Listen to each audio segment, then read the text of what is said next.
பார்த்தீங்களா தெரியும். இது வந்து முதலமைச்சர் ஸ்டாலின் தந்து வச்சது. இப்போ வந்து 9 o'clock அது டைமு. நைட்டு வந்தால் தான் ஜொலிக்கும்னு இப்போ சொல்லி வந்துருக்கேன். வீடியோ எடுத்து காட்டுறேன். உள்ள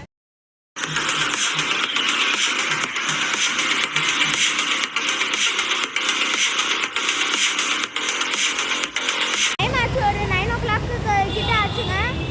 பஸ் எதுவுமே கொஞ்சம் வரல, வந்தோடனே காட்டுறேன். நான் கிளாம்பாக்கம் லுக்கு கொடுக்குது. மாலையெல்லாம் மாற்றி இன்னைக்கு 2 பஸ் ஸ்டாண்ட் கட்டி வச்சாங்க. பெரியார் நகர், திருவிக நகர். அந்த போர்டில் எந்தெந்த பஸ் ஸ்டாண்ட் ஒன்று கட்டிக்கிட்டு இருக்காங்கன்னு போட்டிருக்கு. கட்டிக்கிட்டு இருக்காங்க, எந்தெந்த கட்டி முடிச்சிருக்காங்க, தொடர்ந்து வச்சுருக்காங்கங்கிறத போட்டிருக்கு. அதை வந்து காட்டுறோம். மாநகர போக்குவரத்து கழகம் சென்னை லிஸ்ட்டு சென்னை டு திருவிக நகர் பேருந்து நிலையம் விவரம் 46 திருவிக நகர் டு எம்ஜிஆர் கோயம்பேடு 30 திருவிக நகர் டு விவேகானந்தர் தூரம் 714 ஒன்று விட்டுருக்காங்க. திருவிக நகர்லேருந்து கலைஞர் நூற்றாண்டு பேருந்து முனையம் கிளாம்பாக்கம் 1040 திருவிக நகர் கலைஞர் நூற்றாண்டு பேருந்து முனையம் கிளாம்பாக்கம் T29 திருவிக நகர் திருவான்மியூர் 176 திருவிக நகர் கிண்டி estate 8B Thiruvika Nagar Broadway.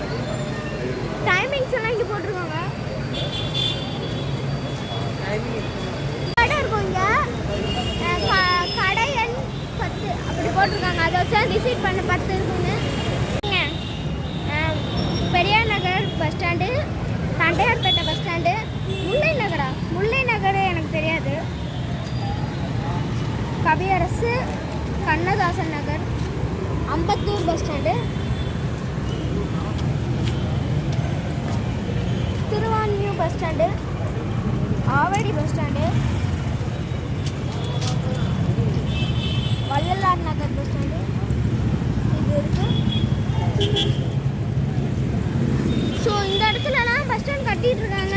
இங்கே பாருங்கள், இன்றைக்கி கூட பெரியார் நகர்லேயும் இந்த திருவிக நகர்லேயும் இன்றைக்கி திறந்து வச்சுருக்காங்க. மற்ற இடத்துக்குலாம் திறந்து வச்சுருக்காங்களே இல்லைன்னு நினைக்க தெரில. ரெடி பண்ணிக்கிட்டு இருக்கலாம். ஆவடி பஸ் ஸ்டாண்ட்லாம் பார்த்தீங்கன்னா இப்போவே சூப்பராக இருக்கும். அதுவே கொஞ்சம் டெக்கரேட் பண்ணால் ரொம்ப சூப்பராக இருக்கும். என் பேர் சரவணன். இந்த பஸ் ஸ்டாண்டு ஒரு புது விதமாக இருக்குது, நல்லா இருக்குது. ஃபஸ்ட்டு இருந்த பஸ் ஸ்டாண்டை விட ஃபஸ்ட்டு வந்து பஸ் ஸ்டாண்ட் வந்து கொஞ்சம் பெருசாக இருந்தது. ஒரு 10-15 பஸ் விடுற மாதிரி இருந்தது. இப்போ பார்த்தீங்கன்னா நீங்களே பார்க்கலாம். அதை கவர் பண்ணு, அதை அப்படியே கவர் பண்ணு. நான் அப்போ வீடியோ காட்டினது தான். என்னதான் ஒரு மினிக்கியாக பார்க்க லுக்கு கொடுக்கல. அந்த பஸ் ஸ்டாண்டை விட இது கொஞ்சம் குறைச்சலாக தான் இருக்குது. ஏன்னா மக்களுக்கு கொஞ்சம் வந்து போக்குவரத்து கொஞ்சம் கஷ்டமாக தான் இருக்கும். ஏன்னா வந்து ஒரு 10 பஸ்ஸுக்கு மேலே இங்கே விட முடியாது. நீங்களே பார்க்கலாம். இந்த சைடில் ஒரு 5 பஸ்ஸு, அந்த சைடில் ஒரு 3 பஸ்ஸு இவ்வளோ தான் விட முடியும். இதை காட்டில் முன்னாடி இருந்த இந்த பக்கத்தில் இல்லைங்க, வெளியில் கூட நிறுத்தி வச்சுக்கலாம். பாதி 2-3 பஸ் வெளில கூட நிறுத்தி வச்சுக்கலாம். வெளியே நிற்க வச்சுருக்காங்க, நான் இல்லைன்னு சொல்லலை. இந்த ஃபஸ்ட்லாம் வந்து இந்த இடம் கிடையாது, இந்த கடைங்கள்லாம் கிடையாது. கடைங்கள்லாம் இல்லாமல் இருந்திருந்தால் ஒரு 20 பஸ்ஸு, ஒரு 20 ஃபஸ்ட்டு பழைய மாதிரி இருந்திருக்கலாம். இப்போ அந்த மாதிரி பஸ் ஸ்டாண்டு இப்போ வந்து இப்போ ரொம்ப சுருக்கமாகி போச்சு. அதனால் மக்களுக்கும் கொஞ்சம் கஷ்டமாக இருக்கும் ஏறதுக்கு.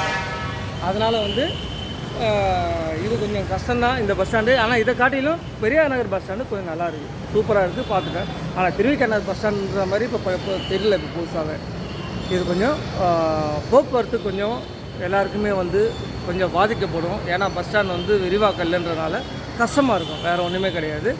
Periyar Nagar bus stand super. இல்லை, இதுக்கு முன்னாடி பல்லவன் சாலையில் கொஞ்சம் பஸ் நிறுத்திட்டு இங்கே கொஞ்சம் நிறுத்தினாங்க. இது சரியாக இருக்குல்ல, சொல்லுங்கள். அது சரியாக இருக்கும். எனக்கு என்னமோ அதுதான் பெரிய பல்லவன் பஸ் ஸ்டாண்ட் தான் வந்து நல்லாயிருக்கும். இது கொஞ்சம் கம்மி தான். இது வந்து ரோட்டில் அங்கே விட்றாங்க, அது ரோடு கொஞ்சம் பெருசு.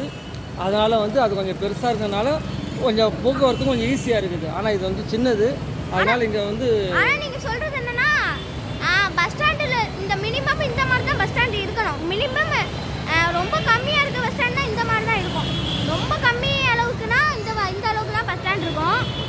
அது வந்து முன்னாடியிலேருந்து 2022லேருந்து இப்படி தான் இருக்கும். ஆனால் அப்போவே இடுக்கி தான் பஸ் ஸ்டாண்ட் எடுத்து வைப்பாங்க. அப்போது அது பஸ் ஸ்டாண்ட் தாங்க முடியலன்னு இடிச்சு போட்டு 2 வருஷமாக ஏதோ பண்ணிட்டு இருந்தாங்க. அப்புறம் புதுசாக ஏதோ கட்டினாங்க. இது ஓரளவுக்கு ஓகே. ஒரு 5 பஸ் நிறுத்தினால ஒரு 10 பஸ் நிறுத்தலாம். சரி ஓகே. வயசு உனக்கு என்ன தம்பி ஆகுது வயசு? அப்படி வீடியோவில் பாரு. வயசு என்ன ஆகுது? 10 வயசு ஆகுது. நீ வந்து இவ்வளோ ஜென்ரல் நாலேஜ் வளர்த்து வச்சுருக்க. இப்போ இந்த 2 பில்டிங் இல்லைன்னா அந்த பஸ் ஸ்டாண்டு பெருசாக இருக்கும். புரியுதா? இந்த பில்டிங் இருந்ததுனால பஸ் ஸ்டாண்டு சுருங்கி போச்சு. அதனால இந்த பஸ் ஸ்டாண்டு வந்து கட்டுறதும் ஒன்று தான், கட்டாமல் இருக்கிறதும் ஒன்று தான். ஓகேவா? இல்லை இவங்க வந்து என்ன சொல்கிறாங்கன்னா கடை ஃபெசிலிட்டி இருக்கணும் மக்களுக்கு. கடை ஃபெசிலிட்டி சாப்பிட்றதுக்கு திடீர்னு ஏதாவது அவசரமாக ஏதாவது நடந்துரு, ஏதாவது பஸ்ஸை விடுங்க. நீங்கள் அது பல்லவன் சாலை அகரம் போனால் கூட கிடைக்குங்க. ஏதாவது அவசரமாக ஏதாவது நடந்ததுன்னா யோசிச்சு பாருங்களேன். ஏதாவது சாப்பாடுக்கு ஏதாவது ஆச்சுன்னா, ஏதாவது அவசர வேலையாக ஏதாவது ஆச்சுன்னா மக்கள் என்ன பண்ணுவாங்க? அதுக்காக கடை போட்டு வச்சுருக்காங்க. பஸ் ஸ்டாண்டுக்குள்ளே பஸ் ஸ்டாண்டு மட்டும்தான் இருக்கணும், கடைங்க இருக்கக்கூடாது. வெளியே நிறைய கடைங்க இருக்குது, ஞாபகம் இருக்கா? பஸ் ஸ்டாண்டுக்குள்ளே பஸ் ஸ்டாண்டு மட்டும்தான் இருக்கணும். பஸ்ஸு மட்டும் போயிட்டு வர்றதுக்கு வசதி இருக்குது. வெளியே நிறைய இடம் இருக்குது சாப்பிட்றதுக்கு, அவங்களுக்கே தெரியும்.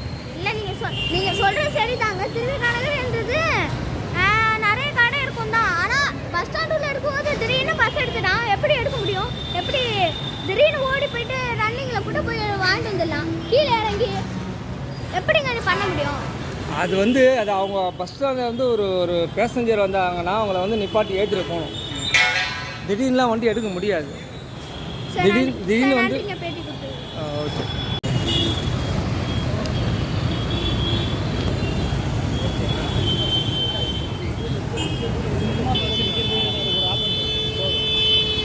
என்னதான் ஒரு குட்டி பஸ் ஸ்டாண்டாக இருந்தாலும் ஒரு 6 பஸ் வரைக்குமே போனாலும் Kilambakkam mini Kilambakkam bus stand இதுக்கு கொடுக்கலாம்.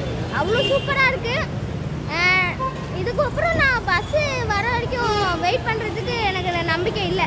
ஏன்னா 9 மணி தாண்டினாலும் எம்டிஎஸ் பஸ் எல்லாம் க்ளோஸ்டு. சரி அவ்வளோதான் இந்த வீடியோ பிடிச்சிருந்தா லைக் அண்ட் சப்ஸ்கிரைப் பண்ணிடுங்க. மறக்காமல் சேனலை சப்ஸ்கிரைப் பண்ணிடுங்க. டாடா.